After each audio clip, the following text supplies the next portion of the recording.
It's the first Monday of the month, and it is our monthly Q&A show. This is Coaching for Leaders, episode 304. Produced by Innovate Learning, maximizing human potential.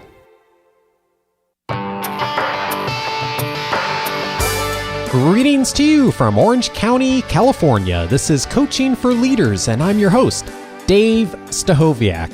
Leaders aren't born, they're made, and this weekly show gives you access to the practical wisdom that will empower you to become a better leader. And each month, on the first Monday of the month, we open up the time here on the show to respond to questions that have come in from you, our listening community. You can always submit a question at coachingforleaders.com/feedback. Bonni and I will look through it and hopefully tackle it on an upcoming episode. Bonni, we have so many questions because we missed last month's Q&A show because it was episode 300 with Tom Henschel. And so it's been a couple months. Glad to have you back in studio.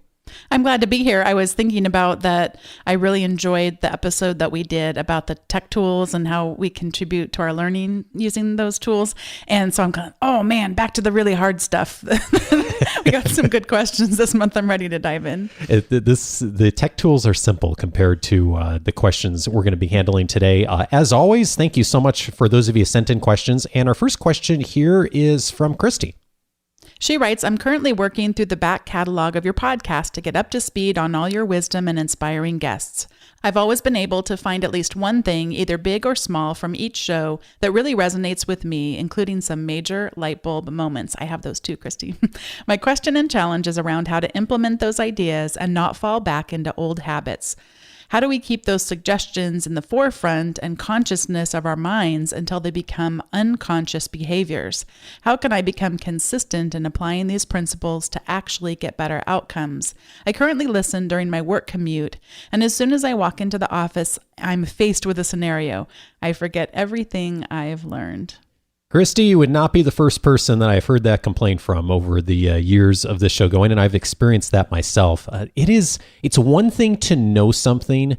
It is entirely a different thing to do it as a part of your regular behavior. And one of the things I learned in teaching Carnegie courses over the years is the phrase, and we talked about this, and I remember learning this as an instructor, that common phrase that we've always heard, that practice makes perfect. And it's a misnomer because practice really doesn't necessarily make perfect. Practice only makes permanent. Now, permanent is the behavior that may or may not be the right kind of behavior we want to be utilizing. So if we've been doing something one way for 10 or 15 or 20 years, then it's just human nature that we're going to continue to do it the same way. And so changing behavior actually, it turns out, is quite hard. It's one thing to know something. It's an entirely different thing to change it in our everyday behavior. So all of this brings me to the elephant, Bonni. You know how to eat an elephant, right? One little bite at a time. One little bite at a time. And so I'm thinking about that in the context of your question, Kristi, because I think that one of the things that's a struggle for many of us who are part of this listening community, me included, is the fact that we hear all of these experts on shows like this, and we read all these great books, and it's tempting to try and implement everything. And yet, when I listen to some of the top coaches out there, the people who are really masters at changing human behavior, like Marshall Goldsmith, for example, who's been on the show. He coaches some of the top executives in Fortune 500 firms, presidents, CEOs of Fortune 500 companies. And it's really interesting to me that when he works with people, he focuses in on one thing at a time, maybe two, that he's working to help them to change their behavior on. Because he's figured out, as has a lot of other executive coaches, that it is really, really hard to try to change lots of different things all at once. And so I think that's a really good lesson for the rest of us too, because if the people who are at the very top of their games, the highest level executives and some of the most well-known companies in the world, I mean, these are people who have been trained for decades, who have gone through all the leadership development programs, have the top coaches. if they struggle with doing more than one or two things at a time, I think, we shouldn't be expecting a lot more of ourselves. Of course, I think we all should have high expectations of ourselves. But if you have high expectations of yourself, then you owe it to yourself to not try to take on too much at once. So zero in on one thing, maybe two things that you can really affect change on now, Kristi. And our Academy members hear this from me all the time. Every time we get together for our sessions, at the end of the sessions, we make commitments for the next couple of weeks, however long it is until we connect again. And I'm constantly coaching people to make it simpler, make the goal smaller, make the goal more individual rather than doing 2 or 3 or 4 things, because it's a lot more likely you're going to have success in changing behavior if you do one thing at a time and do that a little more consistently and get it to the point where it becomes a habit and then take on the next thing versus trying to do 4 or 5 or 6 things at once. I just saw this video online yesterday, Bonni, called 7 Ways to Maximize Misery. And one of the examples they gave in the video, I'll put a link in the show notes, is a sure way to maximize misery in your house is to tell yourself that you're going to clean the entire house today. Because, of course, that never happens, right? Rather, you're going to have a lot more success saying, hey, I'm going to fold this one pile of laundry, because then you feel success at the end, but also you've actually moved forward versus taking on a goal that's insurmountable. So that's the way I'd approach it, Kristi, is figure out for yourself 1 thing, 2 things, maybe this quarter, maybe this month that you're going to zero in on to focus on. And then as you listen to episodes like this, as you read leadership books, you'll start hearing things that will support you in changing that one specific behavior. I have a couple of thoughts around this so we don't have to feel guilty about forgetting things, that there may be some benefits, Kristi, to you listening to a show like this that you might not have really even realized. And I know that you haven't been listening for years and years, so it might be happening, but you can't quite conceptualize it's happening to you. And this is what's happened to me from listening to podcasts that are in areas I want to learn more about. One thing is we actually do learn vocabulary, but it just takes a while. When you're passively listening to something like this and you're not actually using the leadership vocabulary as much as you might like to, you are, over time, though, going to be able to hear some of the same principles, some of the same terms, but applied in different scenarios. We've talked about power a number of times, so maybe you can't remember who were the authors that researched power. Oh, French and Raven. Oh, yeah, there were 5 bases of power that they came up with. I mean, you might not get to that, but you might start to realize, oh, there's another way to talk about power besides just the formal power that we get through our title, through our formal organizational title. And those will be things that can help you.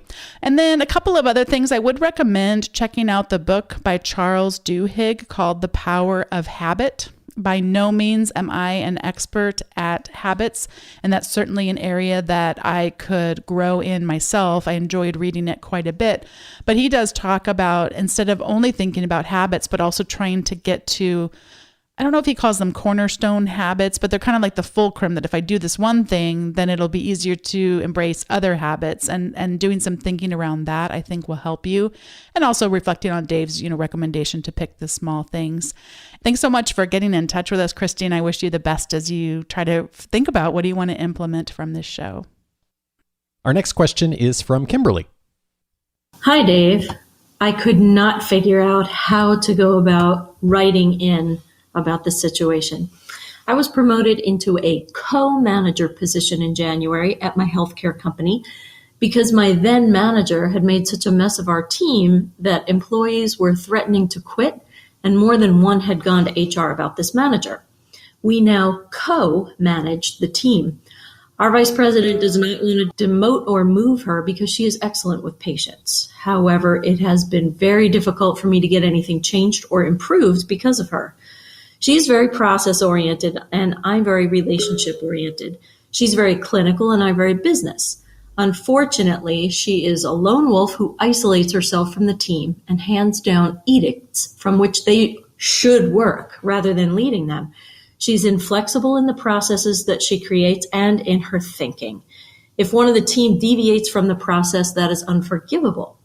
Now, I know my executive team is looking to move her into another more suitable position, but I probably have to wait another 3 to 6 months for this change to take place. Any advice you can give me on how to navigate her while still developing the team would be a godsend.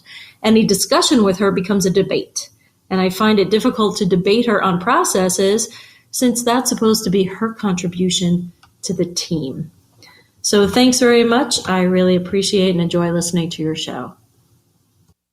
Hi, Kimberly. Thanks for calling in. And I'll start out by saying these can be such difficult situations whenever we find ourselves working with another person who has such a style that's so different from ours, or perhaps in some cases, maybe even the values just seem so different than the values that we have. I have a couple of thoughts on this. One is that while 3 to 6 months may seem like a tremendously long time to you, and especially if you're interacting with this person daily, I was at least pleased that it sounds like there's a light at the end of your tunnel, and that can sometimes be helpful to recognize that we're leading during a transition, that this is not the permanent state of how things are going to be. And I know for myself that regardless of whether it's working with someone that I'm having a hard time relating to or just some kind of difficult thing in my own work, if I know it's for a season, it just helps me not make it bigger than it really is, than it really needs to be. And one of the things that I do for myself, and Kimberly, by no means am I saying, like, oh, just get a hold of yourself. Like back to the movie Airplane where they're like shaking people on the plane, get a hold of yourself. Like it's not that kind of thing, but it's because I relate to it so much, because it's really tempting to allow our minds to focus more on things, which only then makes them bigger. And I'm reminded so much of Stephen Covey as he talked about this so much in his writing about the circle of influence and the circle of control, and then the things that are outside of that. So there are things that in your role you can control, but we all know that in most organizations, that circle is relatively small, although if you're in a management position, it's bigger than it might be if you were lower in the organization and it held to a more formal hierarchy. Then you have the circle of influence where you're not necessarily going to yourself be able to make edicts, but you certainly can influence decisions and outcomes. And then there are things that are outside of that. And for those things, if we focus a lot on them, whatever we focus our attention on gets bigger. And this is true with photography and zooming. It's also true in our lives with zooming in too much on the things that are bothering us. And so one of the things I would be thinking about is thinking about this in terms of leading during transition, that it's not always going to be this way. And therefore, I'm probably not going to try to control, which would be impossible, or even influence a change in this other person.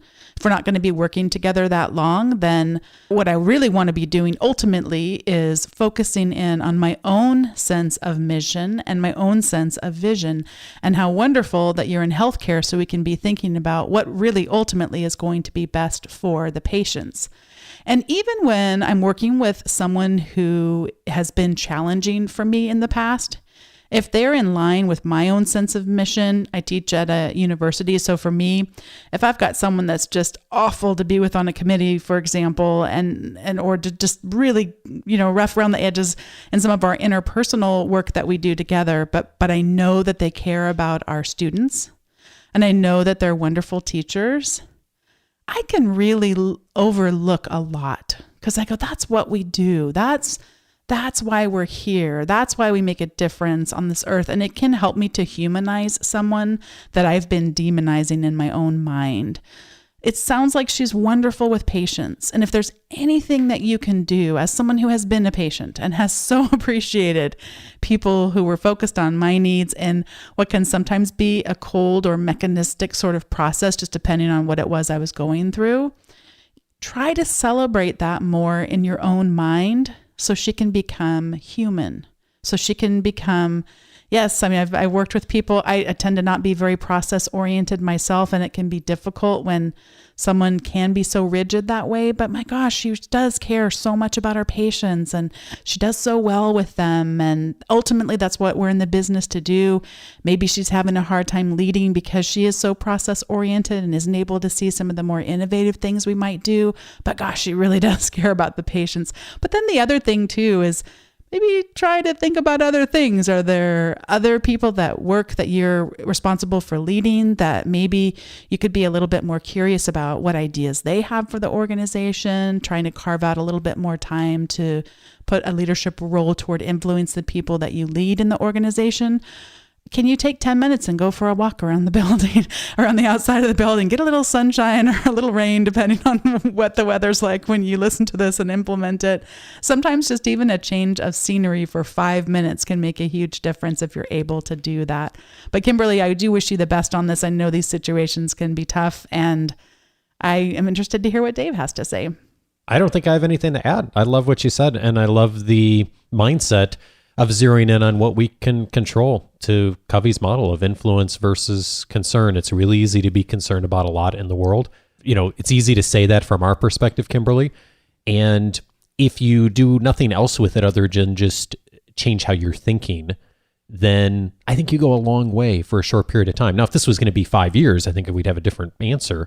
But for a short period of time, if you can find that and make that work for your mental perspective, not only does that work for you, but it also has the potential to change the attitude of the others who interact with this person throughout the organization. So good luck. Let us know what happens and how you handle it going forward. This next question is from Bar. My next challenge is how to deal with the imposter syndrome. However, I do have the experience and capabilities to manage and lead in the roles I'm overtaking. I tend to underestimate what I know and feel that I'm not qualified enough. Do you have any recommendations on how to deal in those situations so I will not appear more junior than I actually am and manage to convey people better? Bar, you are not alone on this one. In fact, Bonni and I have had some of these conversations in the last few days just on things we're navigating in our careers and projects and life right now. And so I would say, first of all, nobody is ever as qualified as they feel like they should be for hardly any situation. And if you really are perfectly qualified for the role, you're probably underselling yourself and you probably should be aiming higher. So having that feeling of discomfort a little bit, that you don't have it all figured out or that you don't feel like you're qualified enough, I actually think is an indicator that you're growing and you're learning as a professional and you're growing as a leader. And so a little bit of that's good. Now, of course, you don't want to have that be your entire role and responsibility, but a little bit of that is really healthy. And I love what you said up front here, which is that I do have the experience and the capability to manage and lead in the roles I'm overtaking. And so I'm saying this more to everyone else, Bar, but I'll say it because I think it's really important for all to recognize is a lot of times we know more than we think we do. And we have a lot more capability than we think we do. And most of us, if we are challenging ourselves and we're pushing ourselves and we're used to learning and we're used to growing, as so many of us in this community are because we're learning and growing each week and listening to shows like this and reading books, is that you'll also learn quickly. You'll pick things up. You'll ask good questions. You'll be a good student of whatever it is you need to learn in order to do something better. And so that's a huge part of this as well, too. So I'd certainly start there, Bar, of knowing that that's feelings normal and that even the things that we don't have figured out, a lot of times someone has looked at us and said, hey, we know that Bonni or Dave or Bar or whoever doesn't have this all figured out yet for this role in the organization, but I also trust that they will figure it out, that they'll ask good questions, that they're going to learn, that they're going to seek out the mentors and the coaches. And so that's a good starting point for all of us. And then I think the other thing is just to be honest about where you're at. It's fine to feel nervous. And so I would do what you're doing, which is reaching out and find people to talk to dialogue with, probably not the people that maybe you're leading on a daily basis, and maybe not even within your organization, but finding the people that you can have some of those conversations with, because you don't necessarily want to show up at the workplace on a Monday morning and say, I'm really feeling uncomfortable and nervous about this. There may be a person that you may say that to, who you've got a trusting relationship with, but that probably is not going to be helpful to a lot of the people you're working with on a daily basis. But I would find that person or persons in your life that you can have those kinds of conversations with and talk with them. And they're helpful to give you checkpoints on where you are. And one of the things I've discovered a lot, and I know Bonnie's discovered a lot, is that as we have those conversations, and we've in fact had some of those conversations this week with other people in our networks, is that a lot of people feel that way. A lot of people find that they're in situations where they don't have it all figured out, and they often will be at a little different place than you are, either ahead of where you are or behind where you are, and you can either be a mentor or you can be the person who's being mentored. And then on the next issue, you may be the person that's helping out them. And so those relationships are really helpful. And so those are the kinds of things the way that I try to approach those. And my default setting these days is if there's something that I really don't know or I don't understand or I feel really uncomfortable about, is to go ask someone about it who I feel like would know something about it, and to get perspective and to go seek books and podcasts. And so it helps me then to have a lot more data points to feel like either I'm more confident in where I am than I thought I was, or maybe I don't have this all figured out and here's the things that I need to do in order to gain a lot more credibility in this area or to gain more experience in this area. One of the things that can help me take a shift from imposter syndrome, which is something that I struggle with, depends on the context. I was thinking about that Dave's being, I think, I was going to say kind, but he's being respectful of me and not wanting to say that many of the conversations we've been having around this have had to do with me in recent days. But here I can be on this podcast and not feel an ounce of nerves talking to all of you, because this is definitely something that I've studied through most of my academic career. And I'm just sitting across the desk from Dave. It doesn't really feel like there's so many people that are listening on the other end.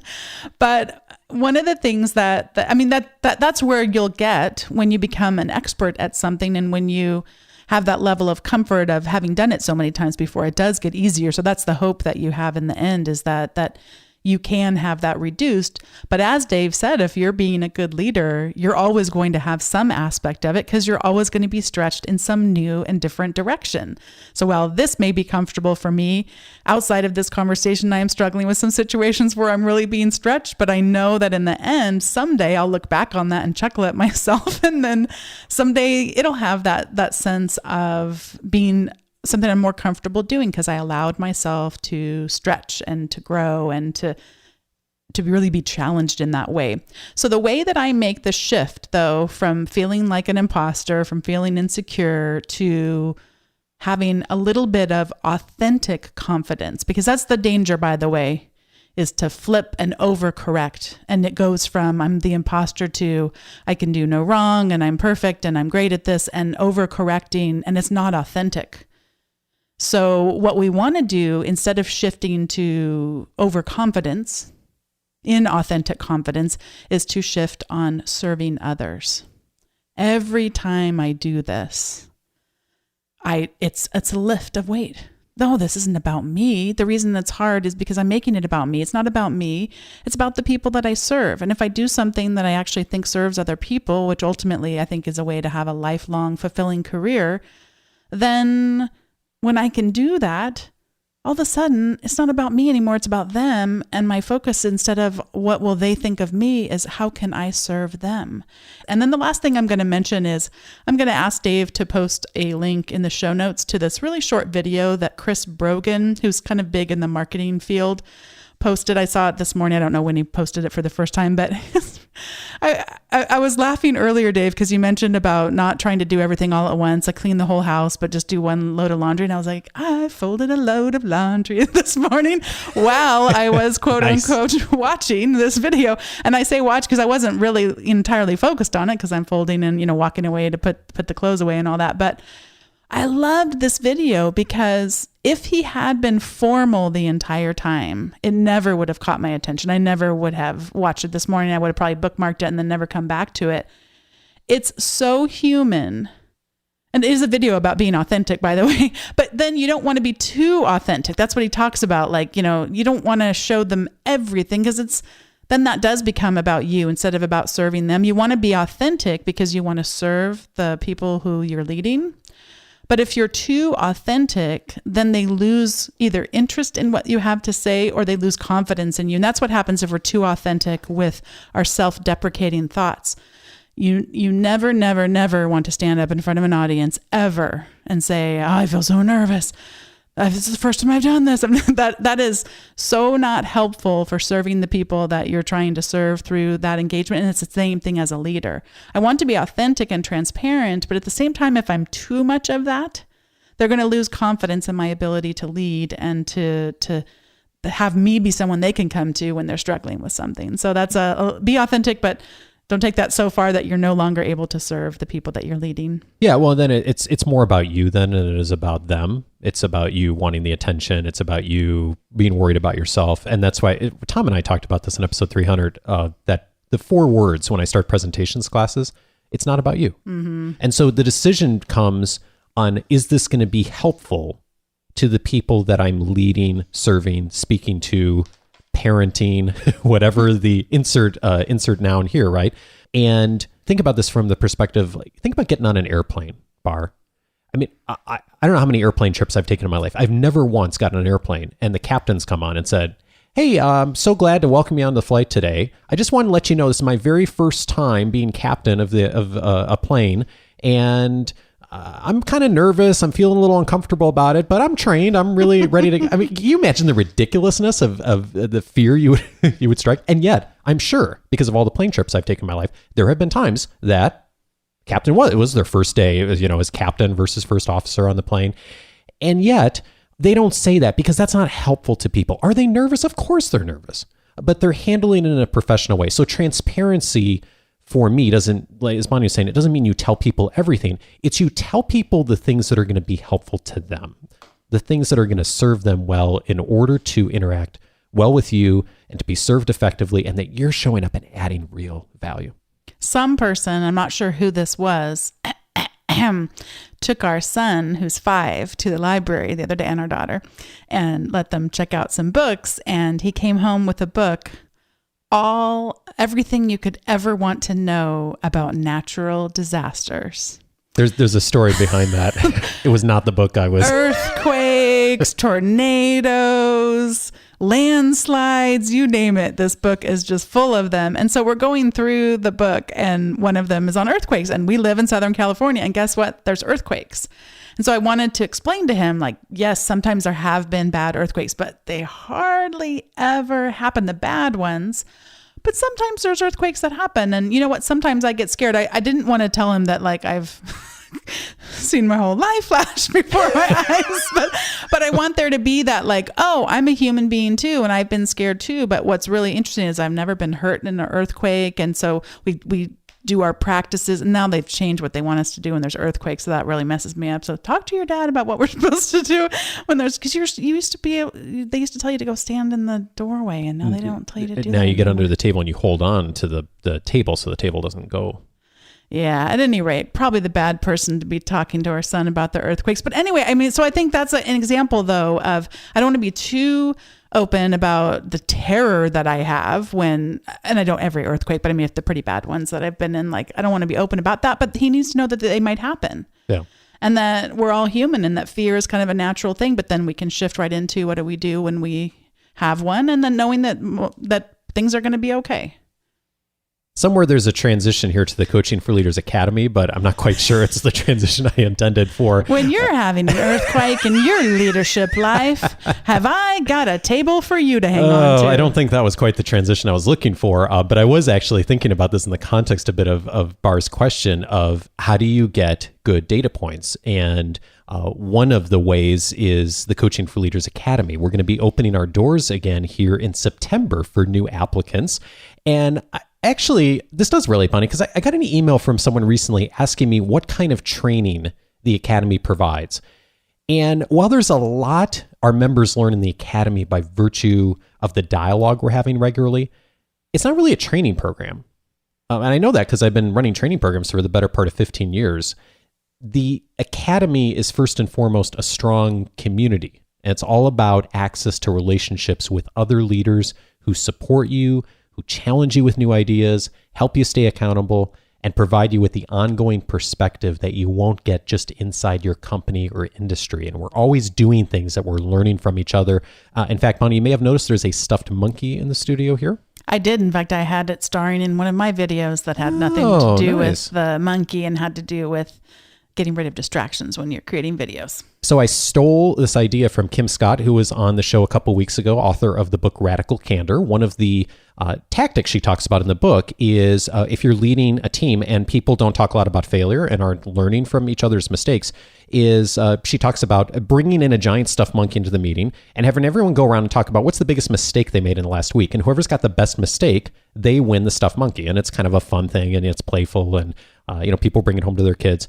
And so I was like, this is a great idea. So we've integrated this in the Academy now. And once a month, we have people posting on Slack. We have a failures channel. We talk about all the mistakes, things that we've made that we think other people would learn from. And whoever has the best one gets a big stuffed monkey at the end of the month. And so we're always adding on things to have fun and to make it enjoyable, but also for the very serious purpose of learning from each other and getting perspective from each other, the kind of community that most leaders don't really have in their workplaces and in their professional lives. So if you'd like to get an early alert when applications go live, here's where to go: coachingforleaders.com/academy. That'll get you on the early alert list, and we'll keep you up to date when applications open up next year later on this summer. So let's go to the next question here. It is from Jonny. Hey Dave, hey Bonni. It's Jonathan calling from Northern Ireland. I just want to thank you for all the great work that you do. I've been enjoying the podcast for the last 4 years and find it to be extremely helpful. My question is around satisfaction and contentment with the job. I've been with my present company for 6 years, and I've been fortunate enough to move up 2 or 3 roles and have a significant increase in my salary.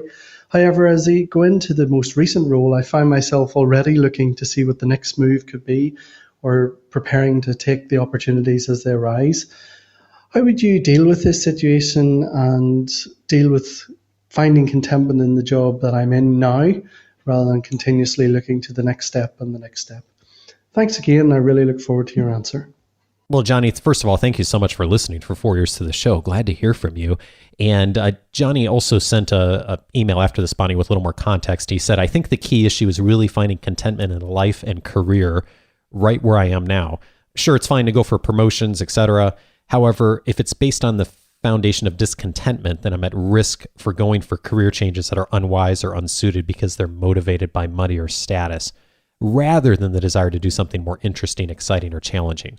It's being aware of the self-talk that says the job pays this much, or that the job gives me this status, rather than thinking, hey, that job looks really exciting. I'd love to do that work. Thoughts you have on this? One of the things I like to remember, by the way, Jonathan, and you didn't say anything having to do with this, but I just want to put in this aside. All of the studies on satisfaction, career satisfaction, job satisfaction, there is some amount of money that we need to make just to take care of our basic needs.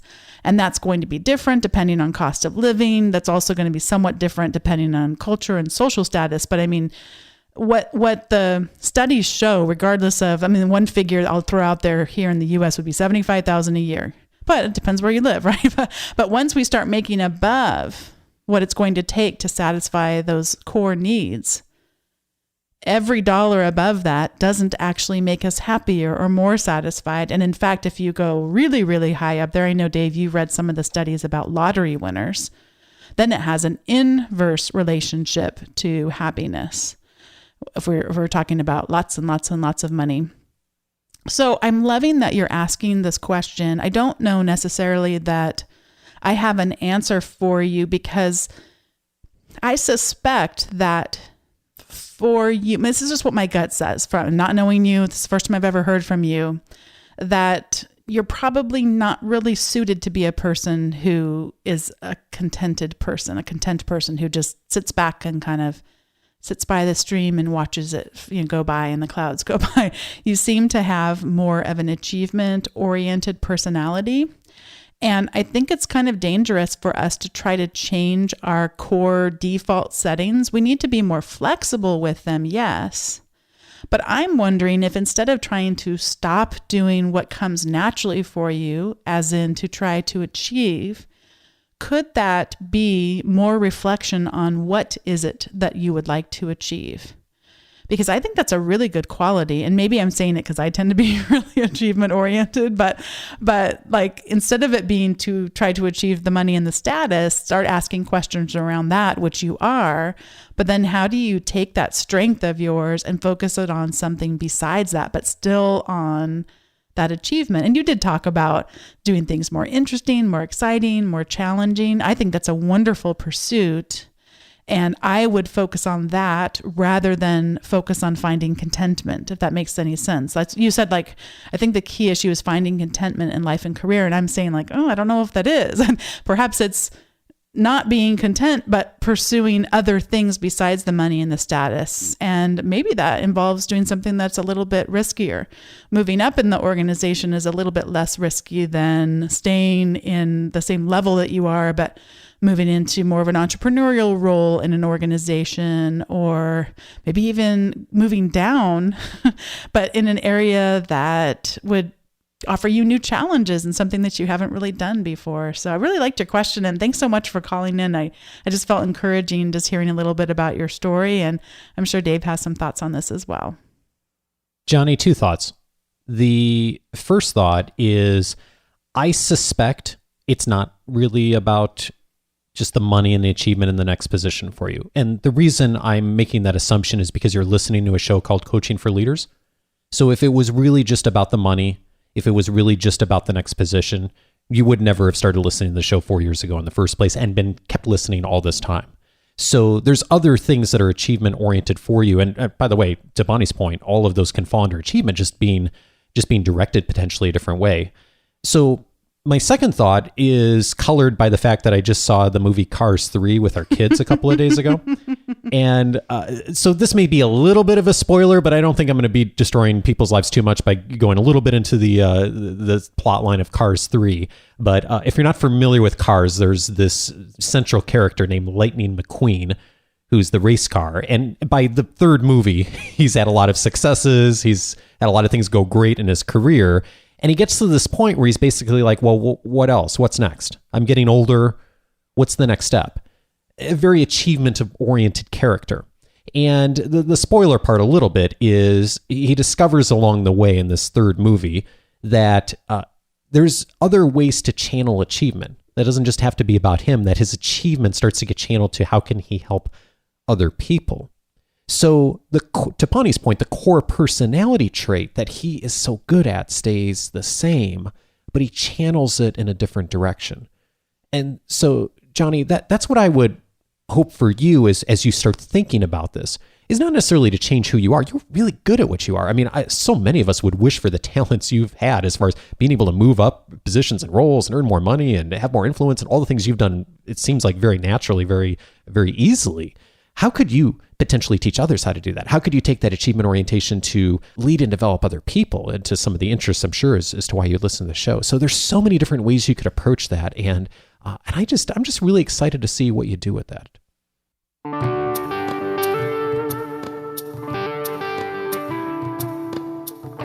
Did not see it coming that we'd be talking about Lightning McQueen on this episode, but hey, there you go. All right, so if you're looking for more, best place to go is online and to activate your free membership on the coachingforleaders.com website. In addition to getting access to today's episode notes, you'll get access to a lot more, including a full searchable archive of the podcast over the last 6 years, searchable by topic, all of my library entries from everything that I share in the weekly leadership guides. You get access to the weekly leadership guides coming to your inbox on Wednesdays.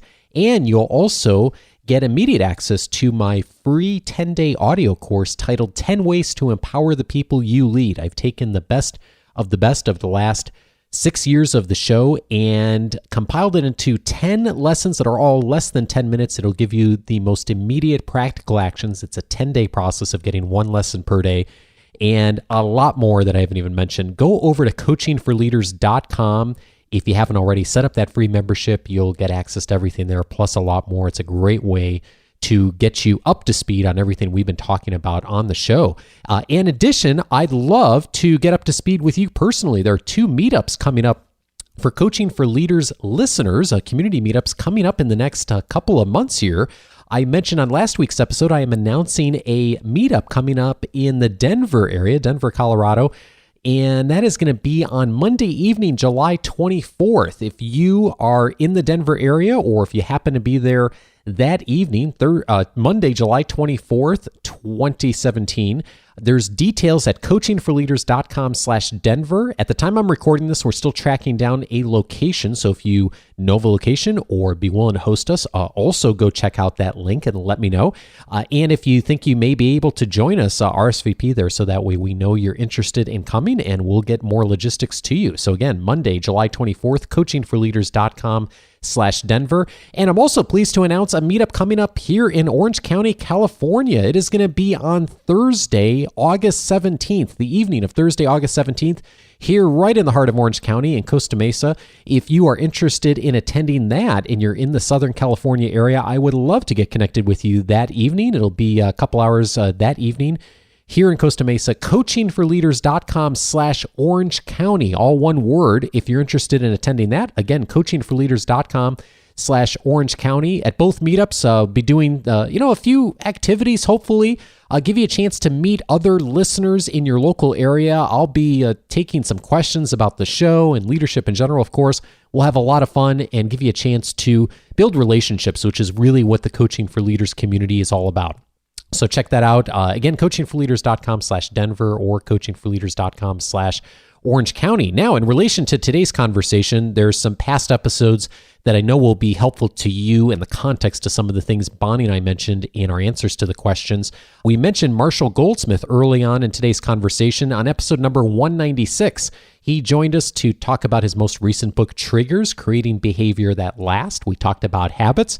We talked about some of the things and the concepts that we mentioned in today's episode. That's episode number 196. Goldsmith, probably the top executive coach in the world. Worth checking out that conversation if you haven't already. On episode 217, we talked about the best way to make new habits reality. I'm thinking about Bar's questions in particular here.